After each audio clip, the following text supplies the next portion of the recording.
Assalamualaikum warahmatullahi wabarakatuh. Kami dari kelompok 5 yang beranggotakan 4 orang anak, di mana saya sendiri Widianti Kusmawardani dan 3 rekan saya ingin mempresentasikan hasil diskusi dari kelompok kami tentang bisnis kami, yaitu Remi, Rengginang Milenial. Di sini saya akan menjelaskan tentang aspek pemasaran, di mana dalam aspek pemasaran memiliki 3 poin penting, yaitu yang pertama tentang tinjauan umum, yang kedua tentang pasar-pasaran, dan yang ketiga adalah strategi dan program pemasaran. Yang pertama yaitu tinjauan umum. Kenapa kita mengambil bisnis Remi ini, yaitu rengginang milenial? Karena bisnis ini memiliki potensi pasar yang bagus dilihat, di mana banyaknya permintaan pasar yang bagus terhadap rengginang milenial yang sangat enak dan juga bisa dinikmati di setiap saat. Namun di samping itu, bisnis ini juga memiliki persaingan yang ketat, di mana dilihat banyaknya orang yang menjual rengginang-rengginang di pasaran. Akan tetapi, produk kita memiliki beberapa varian rasa yang berbeda dan juga memiliki ciri khasnya tersendiri. Selanjutnya yang kedua, tinjauan tentang pasar sasaran, di mana sasaran dari produk kita ini adalah semua kalangan masyarakat, dari yang anak-anak hingga yang dewasa ataupun orang tua. Karena produk kita dikemas dengan kemasan yang super simpel, di mana memudahkan konsumen untuk membawa produk kita kemanapun mereka pergi ataupun dibawa oleh-oleh dan dikonsumsi sendiri. Lalu poin ketiga yaitu strategi dan program pemasaran, di mana pemasaran di produk kita yaitu melalui marketplace online seperti media sosial, Shopee, Instagram, WhatsApp, Facebook, dan lain-lain. Dan juga kita melakukan iklan endorse dan serta menyebar pamflet. Dengan begitu banyak orang yang mengenal produk Remi, yaitu rengginang milenial, dan mereka akan tertarik sehingga mereka akan menjadi konsumen kita dan menjadi pelanggan setia kita. Assalamualaikum warahmatullahi wabarakatuh. Saya Sylvan Belante, NPM 313, akan menjelaskan tentang aspek teknis dan teknologis. Uraian tentang produk. Yang pertama, pembuatan dan pemeliharaan kondisi pabrik. Pabrik rengginang didirikan di Situbondo, Jawa Timur, di atas tanah seluas kurang lebih 100 meter persegi. Pembuatan pabrik akan diserahkan kepada pemborong dengan biaya sebesar 300 juta. Untuk menjaga kondisi bangunan agar tidak cepat rusak, maka diperlukan pengawasan yang cermat sejak awal penggunaan pabrik. Yang kedua, keadaan lingkungan lokasi pabrik. Di Kabupaten Situbondo dan kabupaten sekitarnya terdapat tanaman ketan, baik yang dikelola pabrik ataupun rakyat bebas. Di daerah sekitar pabrik terdapat sawah yang cukup luas, di samping terdapat tanaman padi, jagung, rumput unggul, dan lain-lain. Kondisi jalan yang menghubungkan kecamatan yang satu dengan yang lainnya sudah beraspal dengan lebar badan jalan 6 meter dan lebar bahu jalan 9 meter, merupakan pendukung kemudahan sarana transportasi dari dan ke lokasi pabrik untuk pengadaan bahan baku dan mendistribusikan atau memasarkan hasil produk. Tata letak pabrik. Tata letak pabrik akan memberikan ruang gerak yang memadai untuk aktivitas produk dan pemeliharaan. Efisiensi pemakaian ruang pabrik akan mengurangi pergerakan-pergerakan yang tidak perlu, sehingga pemakaian biaya pun dapat seefisien mungkin. Mesin-mesin yang digunakan disusun berdasarkan urutan produksi. Proses pembentukan produk. Yang pertama, kondisi lokasi dan lingkungan. Lokasi pabrik rengginang milenial terletak di Kabupaten Situbondo, Jawa Timur. Hal ini berdasarkan beberapa pertimbangan. Daerah lokasi panas. Daerah panas akan lebih mempermudah pengeringan rengginang baru dicetak. Proses pembuatan. Pertama, rendam beras ketan selama kurang lebih 10-20 menit. Setelah direndam, masukkan beras ketan ke dalam panci lalu kukus selama kurang lebih 5-10 menit.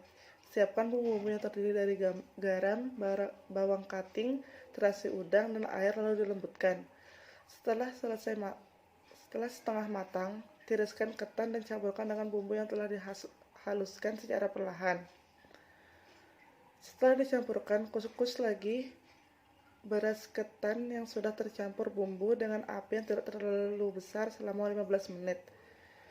Setelah matang, beras ketan dimasukkan ke dalam wadah besar, lalu masukkan ke mesin cetak dan jemur di bawah sinar matahari sampai kering. Kemudian masukkan ke dalam kemasan dan siap dipasarkan.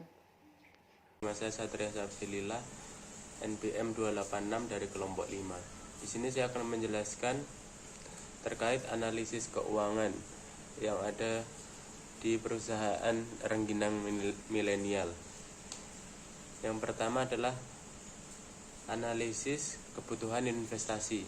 Yang pertama adalah kompor, tabung gas, wajan, penggorengan, blender, penggilingan, baskom, mesin pres, dandang, dan etalase. Hal-hal tersebut sangatlah penting untuk proses pembuatan atau produksi. Total dalam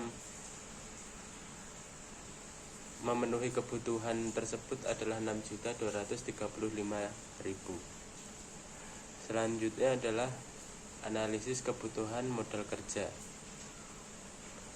Analisis kebutuhan modal kerja yang dibutuhkan oleh perusahaan ini yaitu untuk biaya operasional, biaya gaji karyawan, biaya promosi, biaya listrik, dan biaya lain-lain, sehingga perusahaan membutuhkan modal kerja kurang lebih 18.049.000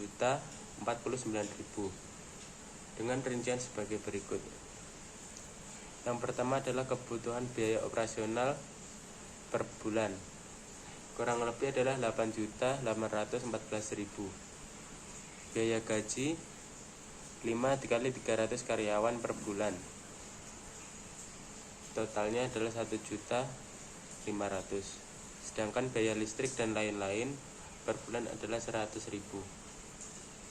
Biaya promosi per bulan adalah 100.000. Selanjutnya adalah analisis biaya operasional.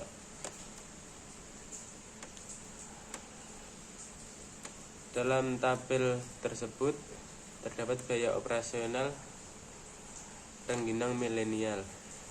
Untuk pertama adalah beras ketan, bumbu rempah, bumbu rasa-rasa, plastik kemasan, gas LPG, minyak goreng, garam, penyedap rasa. Total dari semua bahan-bahan tersebut adalah 339.000. Sedangkan biaya perlengkapan pendukung operasional total biayanya adalah 50.000. Jadi total operasional rengginang milenial per hari 330. Assalamualaikum warahmatullahi wabarakatuh. Kami di sini Ahmad Tafini Maulaya, NPM 21901081233. Kami akan menjelaskan mengenai dari aspek hukum. Yang pertama mengenai ketenagakerjaan, yang kedua mengenai surat izin pendirian usaha, yang ketiga yakni dari jaminan dari pendirian aspek hukum. Yang mana ketenagakerjaan ini sangat berhubungan terkait dalam pendirian usaha, yang mana sudah tertuang dalam Undang-Undang Nomor 13 Tahun 2003, yakni dalam peraturan tersebut menjelaskan mengenai pemberdayaan dan pendayagunaan tenaga kerja secara optimal dan manusiawi. Sehingga dalam aspek ketenagakerjaan bahwa seorang karyawan baik dari seorang manajer ataupun hingga dari karyawan bawah memiliki beberapa aspek, memiliki beberapa jaminan yang sudah diatur dari aspek undang-undang, serta juga mewujudkan pemerataan kesempatan kerja dan lain sebagainya. Juga terdiri dari memberikan perlindungan kepada tenaga kerja dan juga meningkatkan kesejahteraan bagi para pekerja. Yang selanjutnya yakni surat izin usaha. Jadi dalam bisnis kami yang telah kami bangun kupas dari awal terkait pendirian dari pemanfaatan produk rengginang yang ada di Kabupaten Situbondo, yakni setidaknya kita dalam mengonsep dari sebuah studi kasus yang kita buat, yang kita perlukan untuk jangka ke depan, yakni mengenai tentang surat izin usaha. Jadi dalam kegiatan ekspor, bahkan dalam pemenuhan kebutuhan baik dalam skala nasional itu sendiri, kita juga diminta untuk dalam penggunaan surat izin usaha. Karena mungkin yang akan kita bentuk entah berbentuk badan hukum seperti firma ataupun CV, ataupun bahkan nanti ketika dalam prospek usaha kita produktif, bahkan kita akan mengarah terhadap pendirian perusahaan PT perseroan terbatas. Yang ketiga yakni jaminan. Yang jaminan hukum tentu memiliki beberapa hal yang sudah dijelaskan tadi. Ini terdapat dalam pasal 131 KUHP. Jadi baik dari perorangan ataupun nanti dari proses permodalan yang kita terkendala, baik dari pihak kreditor atau pihak yang berhutang ataupun orang yang berhutang ada jaminan atas utang yang akan kita lakukan. Mungkin itu saja yang nantinya akan dijelaskan oleh teman saya. Kurang lebihnya mohon maaf. Wassalamualaikum warahmatullahi wabarakatuh.